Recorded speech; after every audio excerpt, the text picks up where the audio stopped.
Hello guys, আসসালামু আলাইকুম। আশা করি আপনারা সবাই ভালো আছেন। আলহামদুলিল্লাহ, আপনাদের দোয়ায় আমিও ভালো আছি। আজকে দেখাবো আমাদের জাম গাছের জামগুলা। ওই দেখেন, এটা হচ্ছে আমাদের জাম গাছ। আমি ফুলটা ভিডিও করলাম, আমি কাছে উঠছিলাম, বাট ভিডিও করা হয়নি। এটা হচ্ছে আমাদের জাম গাছ। জাম গাছে অনেকগুলো জাম ধরছে, আর আমাদের জামগুলো খেতে অনেক মিষ্টি, অনেক বড় বড়। এটা হচ্ছে আমাদের ফুল জাম।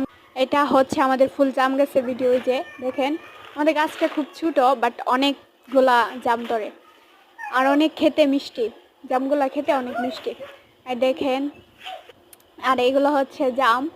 দেখেন জামগুলা দেখতে কত সুন্দর, আর খেতে অনেক মিষ্টি, অনেক বড় বড় সাইজে, অনেক বড় বড় জামগুলা দেখেন। আর খেতে কি একটা মিষ্টি, যে আপনাদের কিভাবে বলবো। খেতে জামগুলা খেতে অনেক মিষ্টি লাগে। এই দেখেন। আচ্ছা, বাই বাই, আসসালামু আলাইকুম। সবাই চ্যানেলটিকে সাবস্ক্রাইব করে দেবেন প্লিজ, আর একটা লাইক